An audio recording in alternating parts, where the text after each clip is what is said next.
है students, liquid solution lecture number 34। आइए देखते हैं। पिछले लेक्चर में हमें आइडियल सॉल्यूशन के बारे में बात करी थी कि अगर मामला आइडियल सॉल्यूशन का होगा और अगर हमें आइसोबारिक डिस्टिलेशन करना होगा तो कैसे कुछ करेंगे। एक डायग्राम हमने प्लॉट किया था, उसके हिसाब से हमने सीखा था कि ए को बी से सेपरेट करना पॉसिबल है।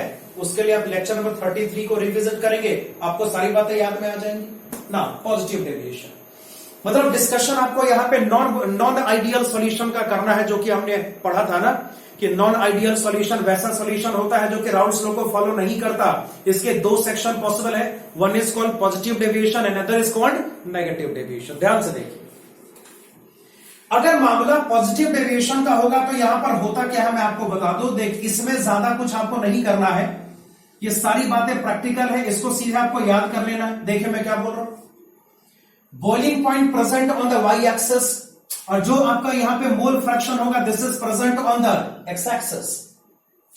अगर यहां पर इस एक्सट्रीम कंडीशन की बात करेंगे, हमने सोचा we will have X equals to 0। अगर यहां पर एक्स ए 0 के बराबर होगा, कोई भी बहुत आसानी से कह सकता है, ये बात हमने कई बार करी है। अगर एक्स ए 0 होगा बाइनरी सॉल्यूशन में तो we have X B equals to 1। और सोचो अगर एक्स ए 0 के बराबर है, बहुत आसानी से कहा जा सकता है Y A is equal to 0। अगर आपका वाई ए 0 के बराबर होगा we will have Y B is equal to 1। Clear.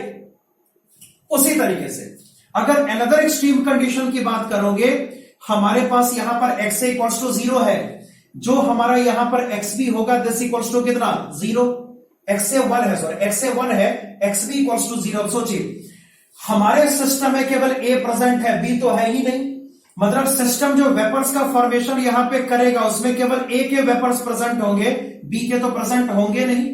तो अगर वाई ए आपका यहां पे 1 के बराबर है, बहुत आसानी से कहा जा सकता है we must have Y B is equal to 0। अगर वाई ए आपका 1 के बराबर होगा Y B is equal to 0 हो जाएगा।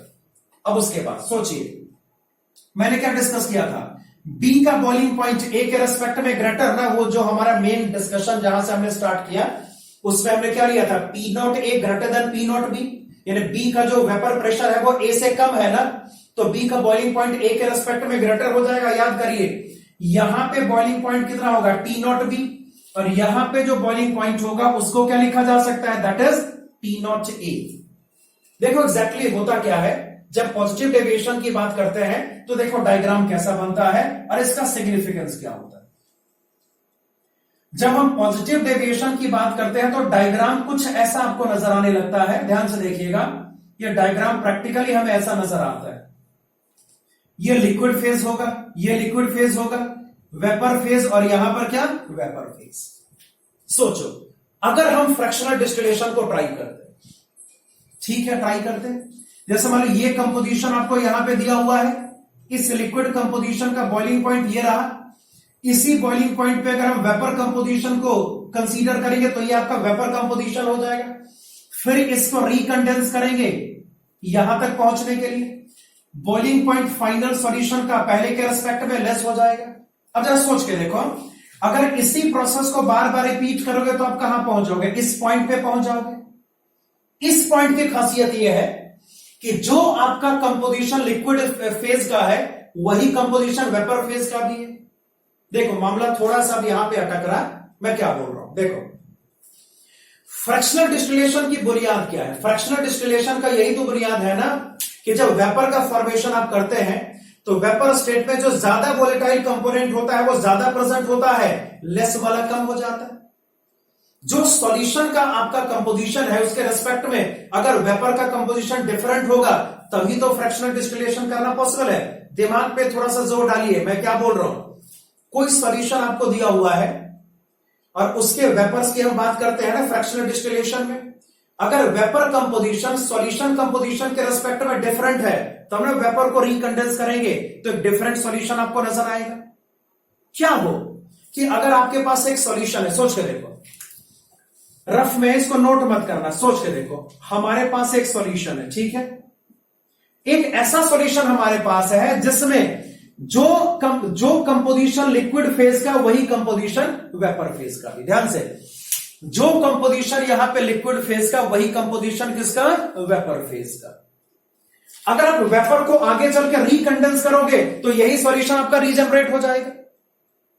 मतलब फ्रैक्शनल डिस्टिलेशन यहां पे काम नहीं करेगा। सोच के देखो, तो फ्रैक्शनल डिस्टिलेशन वहीं पे काम करता है जहां पे लिक्विड कंपोजिशन किसी सॉल्यूशन का वेपर कंपोजिशन से डिफरेंट होता है, तब जाके वेपर को हम सक्सेसिवली इवेपोरेट और कंडेंस करके, वेपर को सक्सेसिवली कंडेंस करके हम फ्रैक्शनल डिस्टिलेशन अप्लाई कर सकते हैं, और जो ज्यादा वोलेटाइल कंपोनेंट है उसको लेस वोलेटाइल कंपोनेंट से सेपरेट कर सकते हैं। क्लियर?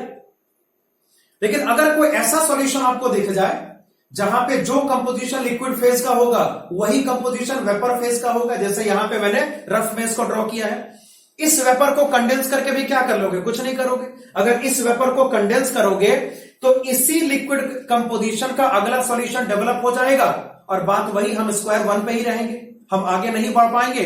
अगला सॉल्यूशन पिछले सॉल्यूशन के जैसा ही होगा, मतलब यहां पर फ्रैक्शनल डिस्टिलेशन अप्लाई करना पॉसिबल नहीं हो पाएगा। तो ध्यान से देखो, वही बात यहां पर है, जब आप इस पॉइंट को टच कर लेंगे, जो कंपोजिशन यहां पे लिक्विड का है वही कंपोजिशन यहां पे वेपर का भी है ना, मतलब इसके बाद से फ्रैक्शनल डिस्टिलेशन को एग्जीक्यूट करना पॉसिबल नहीं हो सकता। इसके बाद से आप फ्रैक्शनल डिस्टिलेशन ट्राई करोगे, कोई फर्क नहीं पड़ेगा, इससे ना तो आप आगे जा सकते हैं ना तो इससे आप पीछे आ सकते हैं। मतलब हर नॉन आइडियल सॉल्यूशन का, जैसे यहां पे तो डेविएशन पॉजिटिव है, उसी की बात करते हैं, मतलब non ideal solution having positive deviation का एक ऐसा कंपोजिशन होता है जिसमें जो लिक्विड कंपोजिशन होगा वही आपका वेपर कंपोजिशन हो जाएगा, और अगर ऐसा होगा तो उस सॉल्यूशन को फर्दर फ्रैक्शनली डिस्टिलेट करना पॉसिबल नहीं हो पाएगा, और इसको एजियोट्रॉप कहा जाता है, जो कि मैं लास्ट में सबका डेफिनेशन में लास्ट में लिखाऊंगा। तो चलिए पहले मैं दोबारा देख लूं इसको, क्या किया मैंने, इस वाले पॉइंट पे liquid composition vapour composition same हो गया। अगर ऐसा हो गया मतलब इसके बाद से कोई फ्रैक्शनल डिस्टिलेशन यहां पे पॉसिबल नहीं हो सकता, मतलब fractional distillation non ideal solution का करना पॉसिबल नहीं है। एक ऐसा पॉइंट आएगा जिसके बाद से फ्रैक्शनल डिस्टिलेशन आपका इररिलेवेंट हो जाएगा, कुछ इस तरीके से ना। दूसरा डिस्कशन आपको यहां पे स्टार्ट करना है, इसको नेगेटिव डेविएशन। दूसरा डिस्कशन आपको यहां पे स्टार्ट करना है, that is called negative deviation. ध्यान से देखना है, जब डेविएशन नेगेटिव होता है तो ग्राफ का नेचर क्या होता है, वी हैव टू डिसाइड। बड़ा सिंपल है, यहां देखिए,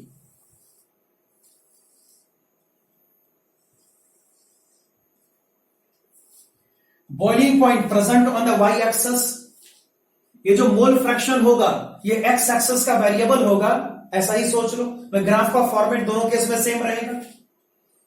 इस वाले पॉइंट पे एक्स ए इक्वल्स टू 0, जो एक्स बी का डेटा होगा दिस इज इक्वल टू 1, और सोचिए यहां पे वाई ए का डेटा 0 होगा, क्यों होगा मैं आपको बता चुका हूं। जो आपका यहां पे वाई बी का डेटा होगा this equals to 1।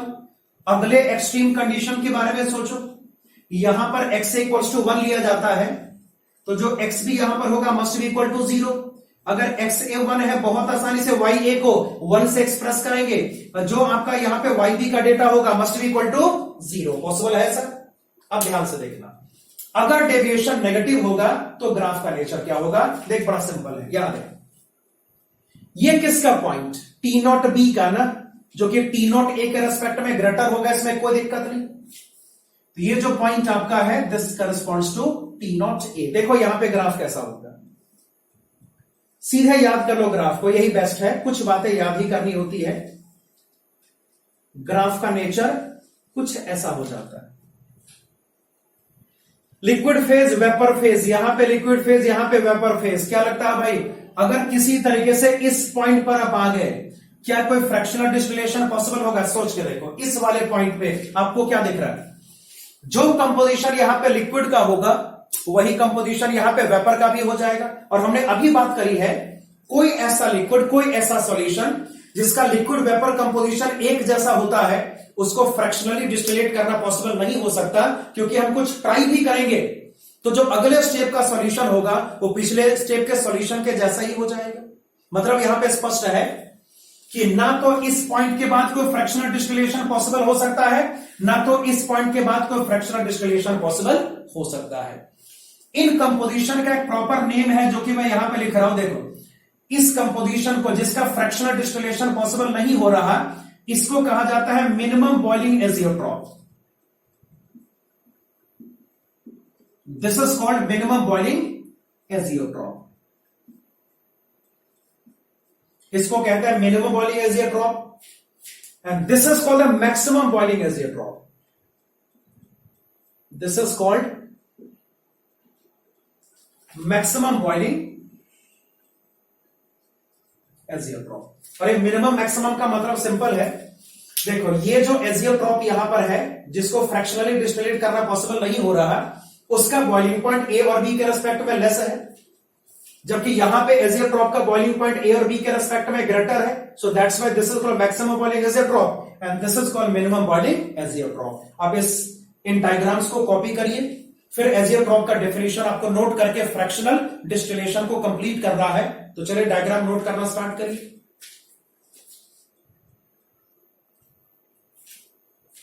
Now definition of azeotrope, definition is वही बात जो मैंने अभी करी है, a solution in which the composition of liquid and vapor phases are same at its boiling point is called an azeotrope। एक ऐसा सॉल्यूशन, बात हो चुकी इसके बारे में, एक ऐसा सॉल्यूशन जिसमें लिक्विड फेज और वेपर फेज का कंपोजिशन एक जैसा बॉइलिंग पॉइंट पे होगा, that is called the azeotrope. आप ये डेफिनेशन नोट करिए, उसके बाद आगे बात करते हैं।